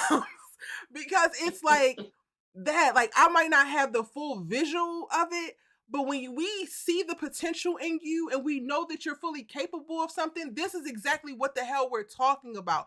And yes, you're in a relationship now, you done moved on and whatever, a lot to be said to the interactions that you had with Karen, because she did help your ass grow up. But this is who you should have been a long ass time ago. This is who Karen deserved. And it wasn't a man that's perfect. It's not a man that is without any pain or brokenness or heartache or trauma in his own right. It's a man who can walk into a damn room and be vulnerable, be honest, and be who he actually is and give his all in that moment to her. That's all she ever asked for from this man, which is all we tend to ask for from these niggas. But stay focused, Erica. This is all Karen ever wanted and needed. And you come and give it to her after y'all go through such a grief, such a huge traumatic grief moment. Why do y'all just gotta make our lives so goddamn hard, including your own? Thanks. Zach spent so much time playing big dog, playing I'm good, playing I don't need nothing to nobody, broke as hell, down there at the damn airport. And she quite literally never needed you to perform none of that. But you out here like you Barnum and Bailey in this bitch. Zachary, please. Yes. And even that, like, the feeling of even these thoughts and being able to converse about this part of it and how real this feels and authentic, right? This is what sisters should be, bro. Like, this is what we should be seeing so that we're cultivated to these conversations and we can, like, now I'm about to be mad and flip the whole damn table over because next week we're going to be back to the bullshit, Allie. I Yeah. know we're gonna be Oh, back you to the know we bullshit are. next week. You know we are. You know we are. And just as you stated, this Zach comes with Karen. And since that's done, Ooh, for real. I mean, it's ooh. been done, but I'm enjoying this night because we probably ain't gonna see it no more. So because that part is done, he's definitely with someone else, and whatever version that she gets. So for everybody who want me to review Zatima, as I stated, don't be mad for what come out my mouth because the version of Zach that we are seeing tonight, that's not who Fatima got At all. It's not even who she So has now, which it is ain't who she got now, diabolical. Because they in the baby. same damn timeline. This Ba- man, this man morphs into a whole other thing. I don't know okay. if you ever seen Severance, Ellie, but it's given she's getting the damn Audi and you got the innie. Hmm. Fatima got Hmm. the damn innie, Zach. I hate that for you, Bookie. But also, I'm gonna go ahead and cackle and enjoy this laugh. I'm gonna Mm-hmm. enjoy it. I'm gonna enjoy it, and I love how even when Zach brought up, that he has Fatima and Karen has Aaron, and how she want to make it, because it appeared in the preview last week that something was said that rubbed Aaron the wrong way. Baby, they be editing the hell out of Hello. these trailers, edit the hell. But I'm just, I was happy to see him smile when Yes. when he heard Karen say, and I have Aaron, and I'm gonna do my best to make it work so we can have a family. I was like, thank you for everybody. Well, she won't acknowledge her baby. That girl know her baby. Her baby fine. Her She baby fine. is fine. But just just Zach's baby's on the other hearing her hand. say that. Where's Michael? Oh, okay. Where he at? He ain't been home in And about a I ain't whole talking year. about forever. I'm specifically talking about Michael and the damn baby that's along for the ride, the catapulted ass ride inside that damn lady belly. Baby, I don't know why they keep getting everybody these churns. It's But probably still drunk, that's but a whole that's a whole whole other nother thing. conversation. Whole nother That's a whole other thing. whole nother And whole honestly, nother. Allie, this might be Erica's toxic, Sean, and that's fine. I'm What's fine with that? it. There's something just so sweet. Just, yes. I want this all the time. Orgasmic, even. To have the man sit across from you that you thought was your your one, that you just love so very much. You would give anything for him, move mountains for him, and he played with you. Now, y'all are going through something that's very terrible, very traumatic. Cool, cool, cool, cool, cool. He credits you to his damn growth. You see him be the most mature man that he has ever possibly been and could ever possibly be, sitting across from you, giving you all your damn props, and then saying, you know what? Aaron is a great guy. So he has to watch you now walk off into the sunset with an even better man than he could ever imagine being. Mm. Absolutely. My favorite flavor, my favorite tune, Yeah. my favorite everything. Yeah. Make this hurt. And no, Zach might not be stroking out behind Karen and Aaron, but there's something deep down that will forever, I don't give a damn what y'all saying, forever gnaw at him for not being the man that he could have been when he should have been, and watching her get the man that she deserved that he could have been. Yeah. Yeah. Yeah. Mm. Baby, that's a word there, honey. But That that could is just a be the petty in word me. That could be the petty toxic there. in me that just love that. Love it. And I don't need, That again, I don't is. need him to zap out about it. I don't need him to be physically show. I know it's there. I know it's there. Of And to course. your point, her And you know what? embracing her new. Yes. Yes. I love that for her. And I love the pettiness of it all too. And I ain't gonna say the pettiness because Karen has had to watch Zach for a while now. Mm-hmm. Parade his relationship with Fatima, tell Karen that Fatima is one of one. Like you watched him quote unquote move on and be with someone else who he seems to be in love with and who he's engaged to. You would need that. I'm glad that she gets. Okay, I'm glad that she gets to experience that as well because sis none. Cisna had to watch from afar him fall in love, and his fiance is pregnant, so on and so forth. So I'm happy that Karen is in her season of enjoying this new man, well, not new man, but enjoying this new relationship and this new family that she is building with Aaron. It's been long overdue. Long overdue. Let me see what some of y'all saying in the comments. I just, A. Noel said, I just want the writers to allow us to see it. Karen deserves to be loved properly and well. And I agree. The writers do, and I don't understand this, but the writers have a tendency to not show us Aaron properly loving Karen. We get, little spurts here and there, but we really don't get an opportunity to see Aaron like really. And maybe it's they're turning over a new leaf and we'll get a chance to see it. That's what I'm hoping. But they just be playing what Issa Rae said. They be playing Aaron like a soybean burger, and I hate it. Well, I hate Ellie, it. They in this better stop playing with episode, him. the thing, and I don't know if this is just credited to the writing or to Kevin, but we do get the very bare minimum. We should get more, but when we do get certain things like the holding up the baby monitor showing that you eavesdropping, but are pleased to hear the closure playing out. Mm-hmm. Absolutely. Like that to me also just reinforces how great of a guy you are, because you're more concerned with her getting everything that she needs in this moment to move through the grief and the trauma that she's experienced, and less focused on your ego, less focused on if she's thinking about him, less focused on her, is she wishing it was his baby that made it versus her. Like none of that is even a thought for you. You just are happy that she is getting what she needs in this moment, and it's okay that you can't provide it. It's okay that you didn't know that she needed it. And it just, to me, just reinforces how phenomenal of a man Aaron is. Love this for her. Yeah. And it was beautiful. And to know that there was no like hidden agenda, even when the girls came in and they asked where Karen was, and he said, she's in the room, getting some rest or what have you. And he told them that Zach stopped by, and it was like, Zach, what was Zach doing here?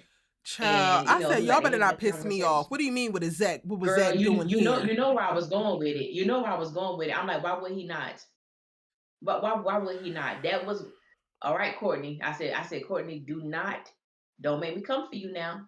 Because I know how y'all like to stir the pot with this Karen and Zach mess. Mm-hmm. But okay, I'm gonna let that go. And so when Aaron stated that, they had a conversation, and I believe it was what they both needed. I said, baby, let me tell you something. Kevin/Aaron, you will always be the number one man in my book on Sistas, because you could have took it any kind of way. As you stated, there was no ego in it. So why was Zach able to provide something for her that I wasn't able to? It wasn't even about that. I just want her to be good, and whatever is going to make her feel her best self, that is what I want her to be able to obtain, regardless of where it comes from. And so I was just so grateful. And even when Pam was calling, and and Karen didn't answer the phone, and Aaron, was like, "Did you get some rest?" She said no. And he said, well, your girls are here. And so when she got up and she told him, thank you for everything. I'm like, I'm just ready. I'm just ready to see the romantic side. I'm ready to see, like, in my mind, I'm already envisioning, which I know, so I shouldn't, but just like after her 6 weeks and she's ready to be intimate again, like, what does that look like? How, like, is she gonna be the one to take the lead and fix up, move my girl out this house? Number one, get my girl and her baby the hell up out this place. Please. It's time. It's time. Get her out of here. But just to see if Karen is gonna take the lead, is she going, like, what does life look like for Karen after she, gets over this mountain or this season of her life? I'm really ready to see that. I want to see that too. That whole thing That's was just why we're amazing. here. That's why we're here, honestly. Tracy B said, looks like Fatima need to take a page out of Aaron's book on how to deal with people in grief.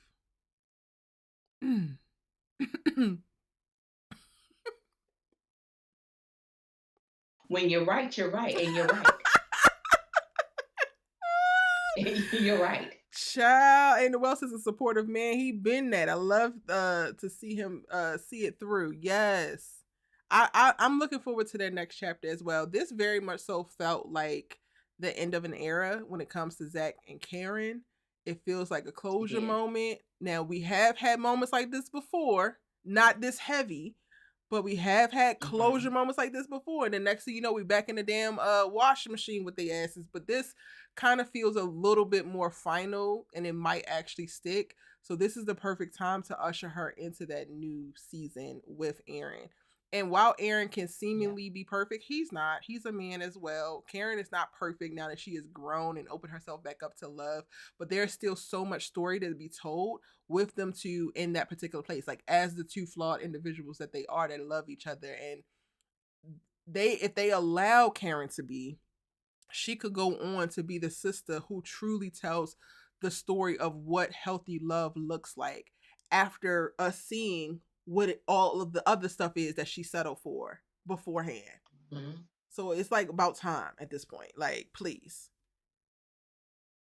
I agree. She's in the perfect position to do so. Fatima, I'm not Fatima, excuse me. Sabrina wants to be a hoe. Well, we don't know what the hell going on with Danny and what's her name? Tony. Danny, I mean, not excuse me, Andy, I guess she about to start riding Dr. Vaughn now. Who knows? Karen is the perfect candidate. The perfect candidate to really show how you can believe something is for you, but as seasons change, you realize that what you thought really ain't what it is. And it makes me think about that picture. It's like a little girl, and she like Jesus is bending down in front of her, and he has a huge bear that he wants to give her. But it's like, first, give me, like, you think what you holding in your hand, you think what you going home to a land down that night, you think that's it, and it, baby, he it's barely nowhere giving near you. it. It ain't nowhere near what you can have if you just really let that go. And to be in this season with Karen has fully let Zach go a long time ago. But not only letting him go, but truly being immersed in this new relationship that she has with Aaron, and to see her just be fully involved, and the fact that she put herself out there, because Aaron could have, turned her down. When, Mama had him come over to babysit, that's when she made her move. I'm pregnant. You could have turned me down. You could have been dating somebody else. I don't know. So to see how she put herself in that position let me know that she was serious about building something with him. So I was grateful that that did happen. And now where we are, just to see what's for her, I'm so grateful that we get an opportunity to actually see that. And like I said, I hope it silences some of the noise, but it probably won't, because I'm sure someone's going to have something to say about this interaction, with Karen and Zach on tonight. But I don't care. I loved it, and it was needed. And to me, it was such a beautiful closing to something that was already done. But the moving on, the true friendship could happen now that, whatever is going on. So I'm just grateful that we got there.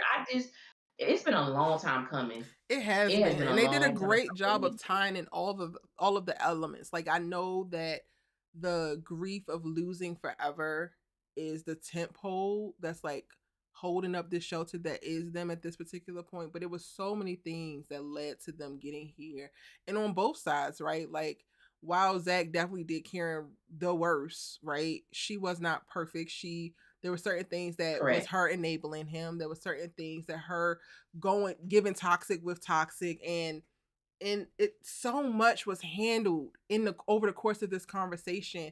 And the biggest thing that I walked away with was not only did they forgive each other for who they had been at their worst, but they appreciated each other for who they had been to help each other like step into the new version of themselves. But then also they forgave themselves. And that part, you said it was so needed. Like, I could not agree more. This conversation was inevitable and also so very necessary. And I know there's people who believe that closure isn't a thing and you don't actually need closure. There are quite a few times that you do.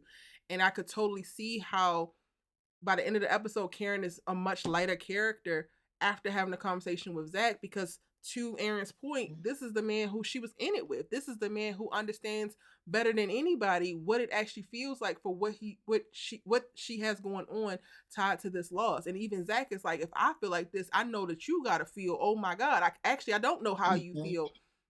And there's something to be said about, not that she had to be forgiven by Zach per se, But I do think that a part of like healing and growing is like wanting the people who you love deeply to forgive you for the moments that you were not your best self and how that could have harmed or affected them. And she did Mm-hmm. have certain guilt and certain shame tied to what could she have done to keep Forever here. In this conversation, she's also able to release that. And then to the point I said about forgiving yourself, it's like that is the thing that unlocks when you're unpacking these feelings with this person who you had gone through so much with. For all intents and purposes, aside from your girlfriends, Zach is the next person who would know the most about you and would have known you as deeply, as almost as you knowing yourself, being the most pivotal relationship that you've had in your adult years and living together and all those types of things. It just created the perfect microcosm for her to be able to forgive herself and start to move on, or move through, not move on, move Yeah. through all of these feelings of grief. And they just did a really, the performances was on point, but the writing was also there, and they did a great job of, to me, delivering all of that.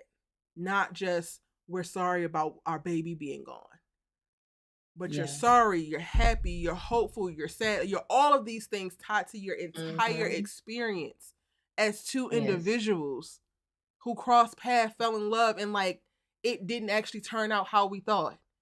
And then even the grief Yeah. tied to that. There's so many like specific nuanced moments in the conversation where you could see the moment where they got to commune in grief for what they thought their relationship would Mm-hmm. be versus what it is.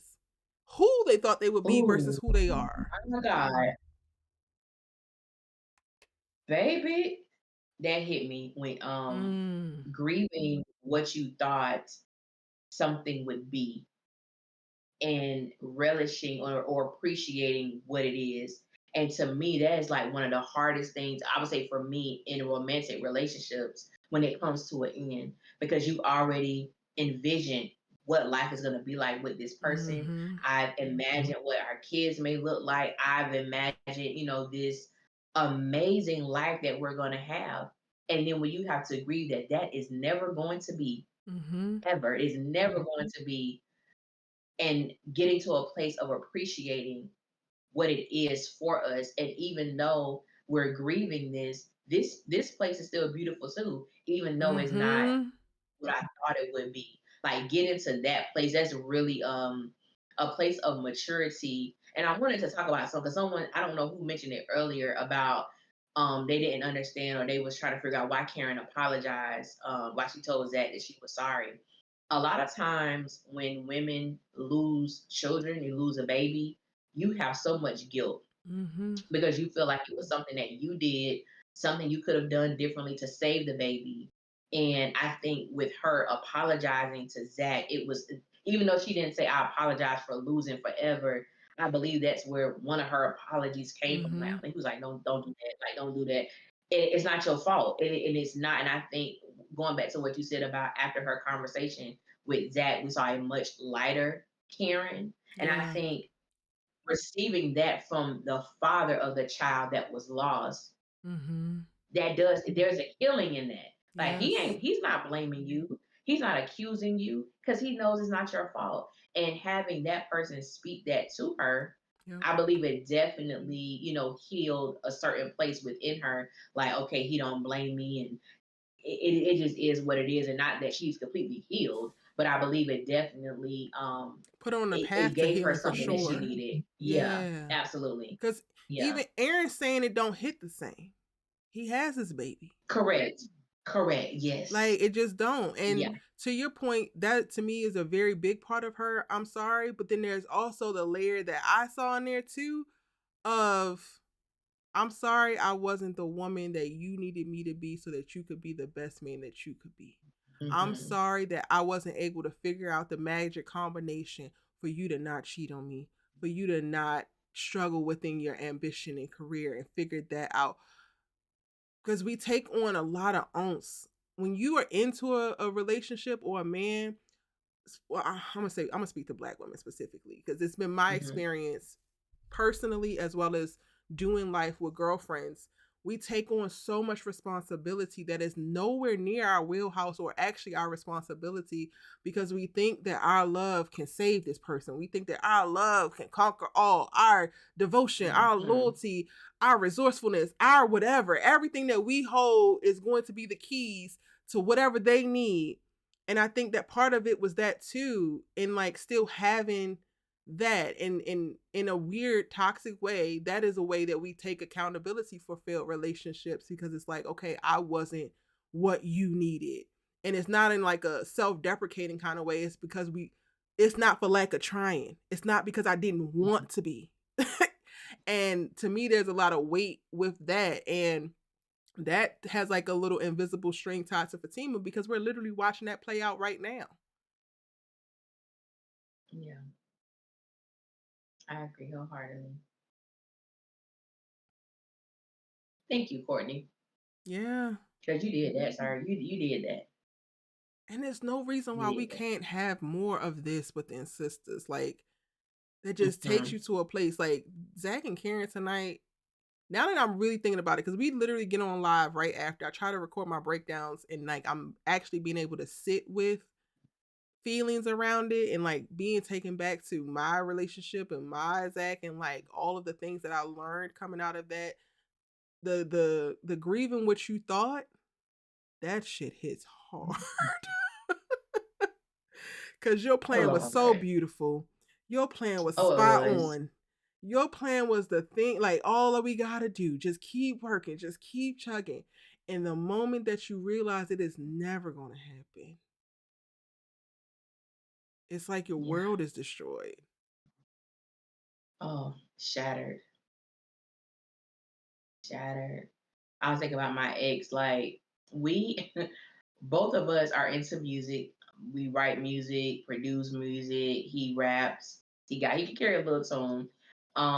But I sing. I do all these things like musically, and we were talking about when we get a home, we're gonna have a in-house studio, like what it's gonna be, and the things that we were gonna create, and it was like a match made in heaven. Like he will write songs for about me, and I would sing them. So I would be singing them, but they would be his. It was like Oh, a yeah. beautiful thing. And realizing that as much as I loved him, as much as we wanted it to work, it just was not going to work. It Mm. just was not going to work. And coming to that place of ending it, and then me thinking, and he had already told me, like, I'm just letting you know straight up, if we break up, I'm not gonna deal with you. Like, I'm not gonna be your friend. I'm not gonna do any of that. And I'm Mm. like, that's stupid. Like, why would you say something like that's dumb? And so his thing was, there is no way I could be a friend to someone I'm in love with. So if it ends, Mm. that's just what it is. He wasn't lying. We went years. He was not lying. He was not lying.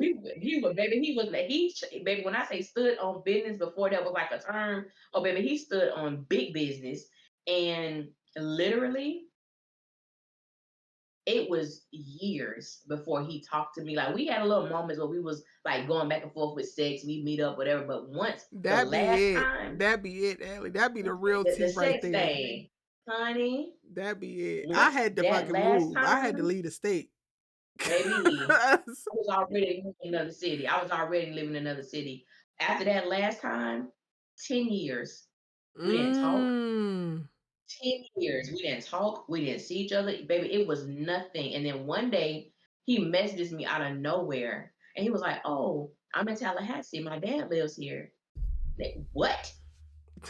And then we hung out. Like, we hung out the whole day. We didn't do nothing. Okay. I'm just like, like you as a person, like as a friend. And so when I was looking at Karen and Zach have this moment, it made me go back to when me and my ex had that moment, Mm-hmm. talking about the relationship.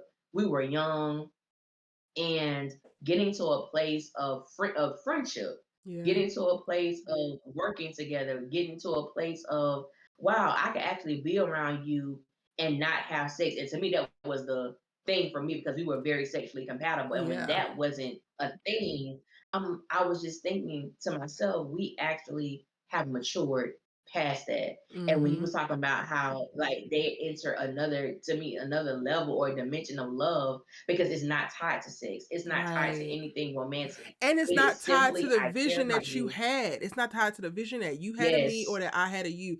I think that Mhm. that is the only Yeah. that's the only time that I was like, "Okay, I'm, like, literally moved on," because I have no more hopes and dreams tied to what we could be. If I still had that, oh, we fucking. Oh, if I Mhm. still had that, oh, Mhm. I'm dropping everything. And even, when his shooting happened, when I really think about it, it's like when I got to the place of like what I could have done, how I could help this, how I could rehabilitate him. That is when I was put back in the place of like, oh, now this thing. But when you're not operating in the space of really centering yourself in the love and what you can do, okay, yeah, then this is the pure love there. So wow, wow. Child, my people thought I was fucking tripping. Yeah. Like, you can't be serious. That's why. That tracks. But I love that, Yeah. Ellie. And Yeah, man. I'm glad we got to see it because it's these type of moments that need to be normalized. You need to know that it's normal to grieve the life you thought you were going to live, to grieve the love you thought you were going to have, to what how messy it looks when you release the man that was supposed to be your man forever and he ain't. Mhm. That's a journey that Karen was on for quite a bit of seasons, and Ooh, people give her baby, for ass quite a flack bit. about it. Yeah. But it was just so real. It was that is what we need to see. It's not as clean as people like to damn make it. People don't typically walk away from the love of their life like, okay, you're not. That's not Mhm. typically how it Mhm. happens. Mhm. Gets It is real. not how they portrayed it. How they portrayed Zach is an unrealistic approach to moving on from someone that you genuinely love. Zach did, as I always say, that what a lot of men do. You just slide up in some new coochie, which that's what Fatima was, and it causes you not to have to deal with Yes. That's to that the point, Ellie. I person think that he that. is actually spot on, honestly. Yeah, with men, with the with with unrealistic him, things yeah. to men.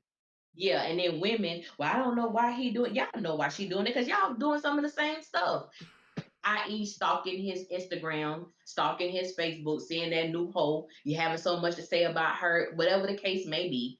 If you may not have popped up at his house, but you're stalking his Instagram, you know, made a fake page. You can look at his stories. We y'all know how I go. Like we're not gonna act like some people weren't doing that. But I just think the way that they portrayed Zach, it was almost like, yeah, I got this new thing over here. I ain't worried about her. You are. You were big worried. Baby, you Big big worried. mad, big You a lot jealous, worried, you a which lot is of why he things. treated, which was why he treated Aaron the way that he did. And Yep. it behooved me how people was like, well, I don't know why Karen treat Fatima like that. The same reason why Zach treated Aaron like that. Hello.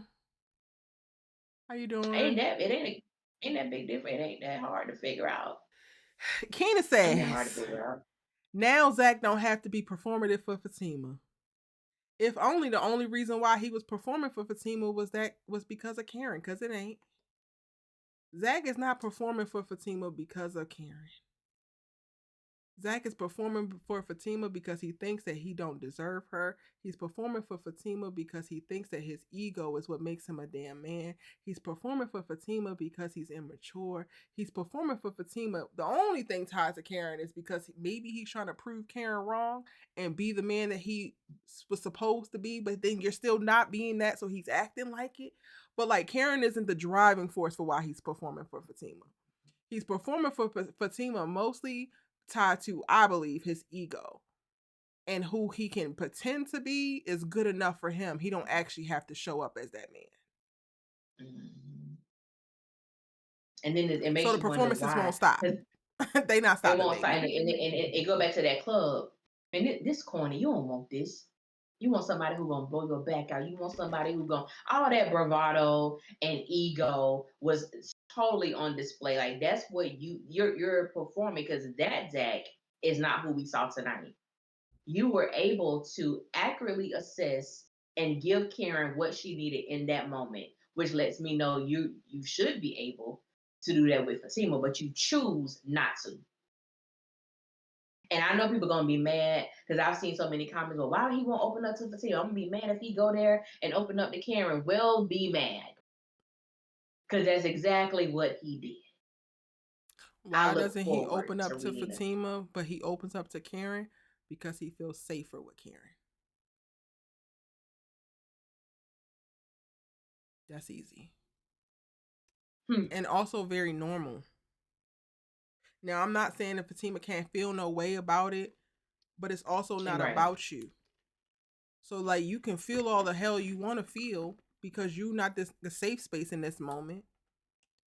But at the end of the day, you can only control what you can control. And like Aaron is doing, Aaron ain't her safe space in this moment. Zach is. Is he crashing out? Is he howling and screaming? Is he re-looking at their relationship in a way of like, but why won't he? And no, because the natural real thing is that not every time that the person that you love or you're partnered with, not everything that they go through, you're going to be the safest space for them to actually grieve and process and unpack whatever they're going through. That is normal.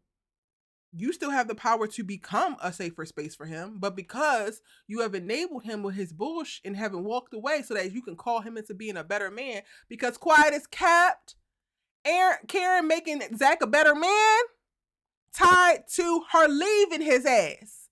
Y'all been giving her lashings for years, talking about she done quit on him and she done gave up and she done did that, and that is the jump start that this nigga needed to grow the hell up.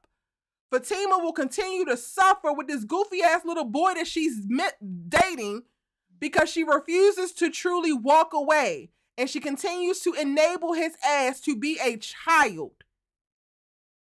You want him to feel safe to be his most vulnerable, authentic self with you, then you hold him accountable to be a goddamn grown-up and mature, so that when the time comes for him to do mature shit, he won't be out of practice with it when it comes to you. At this moment, he's more concerned with protecting his performance of a man to you than being safe with you. And that is partly due to how you have carried yourself within y'all's relationship. I.e., another reason why I believe that he feels more safe with Karen is because whether it was going to hurt his feelings, whether it was going to make him feel some type of way, Karen was always honest in what she needed to tell Zach. She didn't hide anything like Fatima, who we can't tell Zach this, we can't tell Zach this. So there's a certain way that he moves with you because he at any given moment, you could be holding a secret, ma'am. At any given moment, you could be withholding information. So, and to me, those are the realities of when I think about Karen versus Fatima, not in a competition, but when I hear people say, I'm so glad that Zach said what he said about Karen, because people give Fatima way too many props for what she made Zach a better man. Well, according to Zachary Taylor, it was Karen who caused the growth, Karen who caused the maturity, but argue amongst yourselves. and it ain't even that much damn growth, but it ain't a lot. It ain't a lot. But also like, yeah, Karen, whatever what she talked down to him, Karen said whatever the hell she said. And it was no hidden agenda. It was not, I'm not keeping nothing from you because I don't want Zach to get. I'm gonna tell you, and you do with it as you choose. And whether he act erratically or immature, this is what it is. It is laid all out. I can respect that. But when you're trying to hide stuff from me all the time because you're afraid of my response, that just lets you know that I'm not emotionally mature to handle certain things, and I may not be emotionally mature for you. But as Fatima tells Zach, I'm gonna be with you every step of the way. You ain't going nowhere. So I'm gonna act how I wanna act. You ain't going nowhere. You said it several times. Okay. Now I'm gonna show my ass anytime I want to, because why? You're not going anywhere. You showed me that. And I think that to me tonight was a wake up call for a lot of things that I've experienced with sisters. There is something to be said about how people respond in the moments that make them feel safe. The fact that Aaron is not crashing out, the fact that he is not making Karen feel guilty for Zach being her person in this moment, that goes a long way.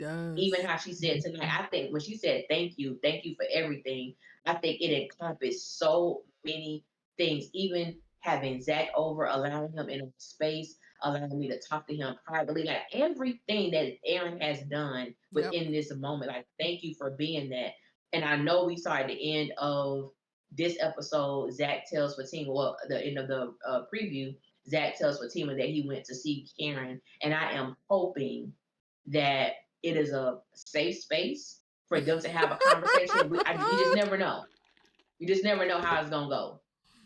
But that's what I'm hoping I have for. Speculations. Because I would like to see that. You got but I'm gonna save that for the trailer breakdown. I got y'all this week. I'm gonna give y'all a trailer breakdown this week. Pink Beauty says that's why I wish that their baby would have lived. I wish that their baby would have lived too. I think that Zach's next level up would have came in co-parenting with Karen. Co-parenting with a woman who he don't have the scapegoat of, oh, you're trash and you're unfit. You know fully that she's fit. You know fully that she has a support system. You know fully that this child is going to be 100% okay whether you show up for it or not. That's going to really make you show up because you actually have to work to make a difference in that child's day-to-day. That would have been beautiful, I agree. And not because they needed to be together, but yeah.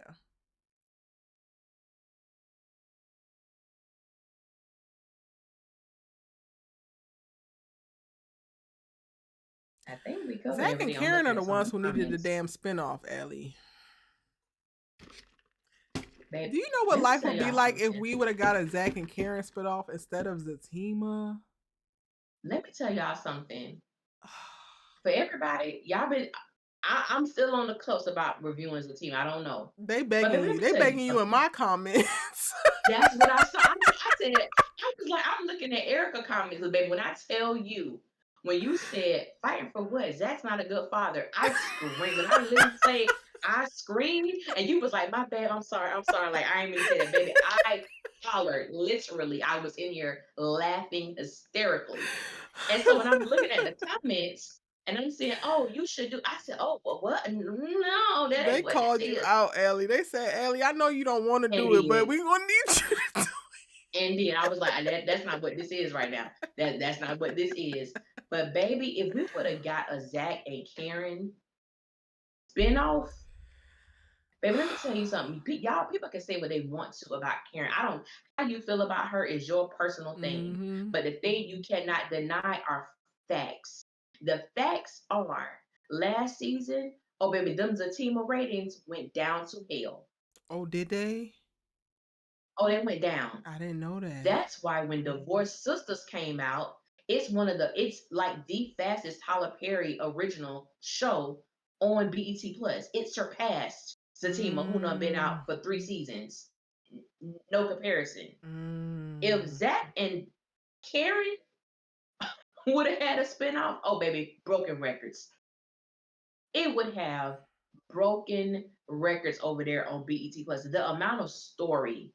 And be clear, I'm not saying that they had to be in a relationship because y'all the only ones to me that stuck on stupid about, and not y'all the people here, but the people who want to go clip this and be mad on Twitter and get the she said y'all hoes. That's what I'm talking to. Y'all stuck on stupid about the idea that you can only have a spinoff with people with a man and a woman if they're together. No, there's so much story of them operating their separate lives, untangling their. We would have been eating so good if we got a Zach and Karen spinoff. Oh, yeah, it would have been amazing. It would have been absolutely amazing. The performances. Wishful thinking. Wishful thinking. Because you got 2 people who can really bring it. And she would have had an actual story and have the hello. The story is already there for you. I ain't gonna hold y'all. I'm gonna be quite honest with y'all. If you don't like it, I don't give not 2 dams. When it comes to chemistry, I don't. Now, I will say in the beginning, I thought Crystal and DeVal's chemistry was really good. I didn't think it was off the charts. I will say that. I never thought it was better than Karen and I never thought it was better than Ebony and DeVal ever. Oh, it didn't even. They just close. Aesthetically look great from the beginning. Aesthetically, they look good together. But I never thought that the chemistry. But I thought that I'm like, okay, they have good. Okay, it's cool. But I never thought it was like amazing. Now when I watch them, I don't see any chemistry, in my opinion. It looks like I don't believe it. I think that's one of my. I don't believe the hype of their relationship. Like I don't believe Yep. it. It's something missing. I don't know if something happened. It's some. I don't know what, but It it's feels a very big forced difference to now. me. It feels It very does. Like I'm like, forced. it don't feel. It just don't feel. I don't understand. And I it don't doesn't get it, but it help, doesn't. Allie. It doesn't help that the world that they built to support Zach as a standalone character is Oh, shallow as hell. It's shallow as a damn kiddie pool. His friends are shallow. Her friends are yes. shallow. Like there's no real meat and potatoes to the world that they dropped them in. That's adjacent to Sisters, and then their relationship is shallow as hell. There's no growth. There's Yeah. no pushing. There's no nothing. So yeah, now it's like, oh wait, y'all were riding off of the high of the aesthetic of these two light skinned, good looking people, and now Mhm. that you got to keep a damn show going into the fourth season. We already seen them countless times. They best friends. She's god baby to the damn actor's real ass kid. Like, so now the Yeah. novelty of seeing them together has worn off. They actually have to do something on screen, and y'all can't figure out for the life of you to how to get them to do something compelling on screen. I'm excited Hmm. for this season as a team because I'm like, damn, Crystal gained weight for this role. Okay, maybe they working with She something that she felt the did. need to do that. She did. There's a commitment there for Yeah. that. Okay, cool. But then even to the point of like, we can't tell Zach. It's like, all right, girl. See, now y'all done lost me. I done invested in the Yeah. character work of you like really wanting to visually give us Fatima in pregnancy mode, only for the dialogue to be given this again. It's giving shallow. We can't tell Zach. Oh, so we done went back to season 3. Okay. Okay. We back here. Then it's supposed to be like a 6-month time jump we're gonna experience. So after all that time, we still going reverting back, so we can't tell Zach. Child. Okay. When I tell y'all I'm on Fatima's ass this season, I'm on her ass because I was not letting up off of Zach last season. That's true. That's This true. season, she's bringing this shit on herself, Facts. and I've had it.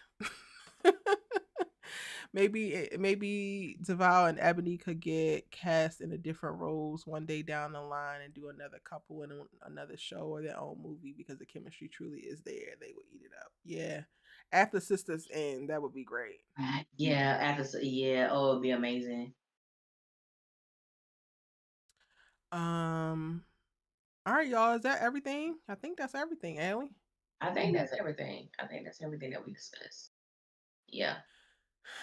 Kudos to them. I will cherish this amazing episode to the end of time. Me too. I'm not looking Because I forward to think we ain't next gonna see this week. Zach no more. Because I'm I not don't looking think we're gonna see forward this to Zach no it. more. We don't ever get to just run it up. We don't get a strong run ever. We get a good episode and then we drop Yeah. our asses off a damn cliff. And I'm just Yes. bracing for impact for next week. Keena says I'm only Yeah. watching for Me too. Connie. Hell, Baby Connie, I want let me Connie on tell you Sisters. something. Let me tell you so I think her name is Layla Odom Mm-hmm. that plays Connie. The first time I was introduced to her was the Salt and Pepper movie. Child, I used And to sneak and watch. Well, I don't even know how old I was then. I used to mhm. watch her in Zane Sex Chronicles. Oh, see, I never watched that. I never, but I know what you're talking about though. I know, but that was like my first introduction to her. And then she was on this show on the all black streaming service. And I think it only had like 2 seasons, but it was a really Mm, good show. And I'm like, Layla, I really enjoy her. And to see the role, the dynamic of her character this particular season of Zatima and what yeah. she's experiencing, I'm so happy because when I say I am more interested in her storyline Yep. than Zach and Fatima, I'm so here for it and I'm so ready for it just to be able to see this character stretch. And going back to what you said about the thing that just pains me with watching Zatima is that no, they don't have Connie is the only strong storyline. Mm-hmm. Outside of their Period. Like love. she's the only Yeah. yeah outside of them. It's like she's the only one. Everybody else, I don't care what they're doing. Like I really don't. But I am excited for Connie's role and just to see how that character has come a long Mm-hmm. way. I remember the first time we saw her, she was trying to basically Girl. sell her coochie to Zach in the grocery store. In the She grocery like came a long store. way in the grocery store, child. I said, but Like, Miss I'm Girl, glad that we're here with please. that character. Yes, yes. But yeah, Yeah. I'm looking forward to that. Well, y'all be on the lookout for our breakdowns for this episode, previews and Yes. trailer breakdowns. Ellie, you killing it. You dropping new Yeah. videos almost every day. I think I've seen, Yeah. if not every day. Yeah, I did. I'm trying to do. I didn't do an episode review, but I was like, there are certain things that happen within the episode that I just want to give more time to. Where Mm-hmm. I don't feel rushed. I don't want to make my reviews too long, Yeah. but at the same time, if there's something that happened I want to talk about in great length, then I want to give time for that too. But Yeah. yeah. Thank y'all. I'm so glad that you all enjoyed the live. Shout out to you. Thank you, Pink Beauty. Thank you, Chanel. Thank y'all. Thanks to everybody who's coming to the chat. It's been a really good conversation Yeah. tonight. If you're catching this on replay, still feel free to drop your comments into the comment section because Allie and I come back and we respond and we get into it. Yes. Thank y'all so much for being here for another episode of Our Sisters Keeper as we break down another new episode of Tyler Perry Sistas. Yes, you can DM us your thoughts. Journey with CC. Absolutely. Please. Absolutely. I'm gonna tell y'all can DM me anytime y'all want to. I have so many DM conversations. A lot of them be with a lot of them the team of stands, and I realize, Erica, and I want to be very mindful about what I say. The more I interact with some people about this show, I realize just how intellectually delayed a lot of people are. A lot. A lot. A Because lot. some of the things that have come across in my DM, I just can't believe somebody actually used their thumbs to create the words, read what they used their thumbs for, and then press send. Mm-hmm. I can't believe it. But yes, y'all can DM. I got there, and I do respect the fact that there's a lot of older women who don't feel Mm-hmm. comfortable Yep. putting comments. I do get emails from people who don't want to be in the midst, and I respect people's privacy and Yeah. things of that nature. There's quite a few But people that yeah, like are please. regulars in our DMs and we have conversations with Yeah, that yeah, aren't necessarily as vocal within the chat. Even though we do appreciate you being vocal in the chat and the comments as well. So yes, feel yes, free to as we keep the conversation going out. We both also I don't know, Allie, are you still doing your Discord? Because I still have my Discord that is also available, which is a little bit more private of a place to yeah. unpack certain things tied to various shows as a channel for sisters. Um, so yeah, there's so many ways to get in touch and to keep the conversation going. Thank you, Vaughn, so much for being here tonight. Have a wonderful Yes, day, the fine. rest of Thank the you. week. Good night to all of you lovely ladies Good and night, you gents. guys. Y'all are the Yes, best. See you in the comments or next week on another episode of Our Sisters Keeper. yes. Good night, y'all.